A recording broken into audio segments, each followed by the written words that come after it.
Praise God. అందరూ బాగున్నారు కదూ. ఈ రోజున చాలామంది జీవితాల్లో నిరాశ, నిస్పృహలు, దుఃఖంతో చాలామంది వేదన పరిస్థితులు కలిగి ఉన్నారు. చాలాసార్లు మనం చూస్తూ ఉన్నాం ప్రియమైన వాళ్ళారా. కనుక దుఃఖము కుటుంబాల్లో ఎంతో భయంకరమైనటువంటి దుఃఖాన్ని మనం అనుభవిస్తూ ఉన్నాం. మరి అనేకమైనటువంటి ప్రతికూలమైన పరిస్థితుల్లో చాలా పర్యాయాలు మన జీవితంలో దుఃఖము అనేటువంటిది మన జీవితంలో అనుభవిస్తూ ఉన్నాము. మరణం ద్వారా కలిగే దుఃఖము, అలాగే భార్యాభర్తల మధ్య కలిగేటువంటి ఆ యొక్క ఇబ్బందుల వల్ల కలిగేటువంటి దుఃఖము, అలాగనే పిల్లలు తల్లిదండ్రుల మధ్య జరిగేటువంటి పరిస్థితుల వల్ల కలిగే దుఃఖము, ఇలా మనం చూసుకున్నట్లయితే అనేక రకాల దుఃఖాలని లోకంలో మనం అనుభవిస్తూ ఉన్నాం.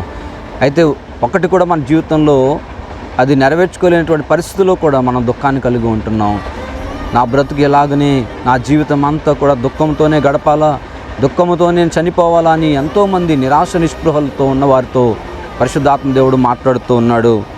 ఈరోజు మనం లేఖన వాక్య భాగంలో చూసినట్లయితే యోహాను సువార్త 16:20 మీరు దుఃఖింతురు కానీ మీ దుఃఖము సంతోషమగును.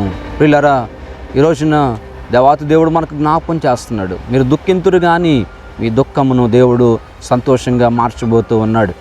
ఈ రోజున మీ దుఃఖమును తీసివేయబోతూ ఉన్నాడు. మీకు కలిగినటువంటి బాధల నుంచి మీకు విడుదల కలిగించబోతూ ఉన్నాడు. అద్భుతంగా దేవుడు ఆ దుఃఖమును సంతోషంగా మార్చబోతూ ఉన్నాడు. అలాగను మనం విశ్వసించగలిగినట్లయితే కనుక ఈరోజు దేవుడు నీతో మాట్లాడుతున్నాడు. కనుక ఎంతవరకు నన్ను ఓదార్చేవారు లేరని, ఎంతవరకు నన్ను ఆదరించేవారు లేరని, ఎంతవరకు నా జీవితంలో దుఃఖమే తప్ప సంతోషం లేదని నీవు బాధపడుతూ ఉన్నట్లయితే ఈరోజు దేవుడు నీతో మాట్లాడుతూ ఉన్నాడు. నీ దుఃఖాన్ని ఈరోజు దేవుడు తీసివేయబోతూ ఉన్నాడు.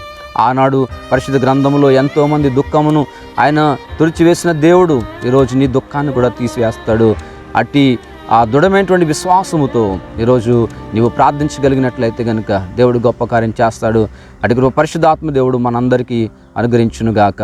ఆమేన్. ప్రార్థన చేద్దాం. కళ్ళు వంచి కళ్ళు మూసుకుందాం. పరిశుద్ధుడా, ప్రేమ కలిగిన మా ప్రియ పరలోకపు తండ్రి, ఆయన లోకములో నాయన నిరాశ నిస్పృహలతో ఎంతోమంది దుఃఖములు గడుపుతూ ఉన్నారు నాయన. ప్రభు ఆకలితో నాయన, నిరుద్యోగంతో ప్రభు సమస్యలతో తండ్రి సతమతం అవుతూ ఉన్నారు నాయన. ప్రభు ఎటు చూసినా ప్రభు నిరాశ నిస్పృహలతో నాయన ఎంతోమంది వ్యాధన పడుతూ ఉన్నారు నాయన. అటు బిడ్డలను జ్ఞాపకం చేసుకోండి అయ్యా. ఇదిగో తండ్రి దుఃఖమును తీసివేసి నాయన సంతోషం ఇస్తానని వాగ్దానం చేసిన దేవుడు నాయన. ఇదిగో తండ్రి బిడ్డలందరికీ ప్రభా మీకు సంతోషము దైత్యమని ప్రార్థన చేయించి ఉన్నాం ప్రభా. ఇదిగో తండ్రి ఉన్నత చదువులు చదువుతున్న బిడ్డలను జ్ఞాపకం చేసుకోండి, నిరుద్యోగులని బిడ్డలను జ్ఞాపకం చేసుకోండి నాయనా. ఇదిగో తండ్రి వారికి మంచి ఉద్యోగాలు ఇచ్చి నాయన నీ కృపలతో బలపరచమని, ఈ ఉదయకాల ధ్యానంలో పాల్గొన్న బిడ్డలందరినీ దీవించి ఆశీర్వదించమని యేసు శ్రేష్టమైన నామంలో ప్రార్థించి వినయంతో వేడుకుంటున్నాం పరమ తండ్రి. ఆమేన్.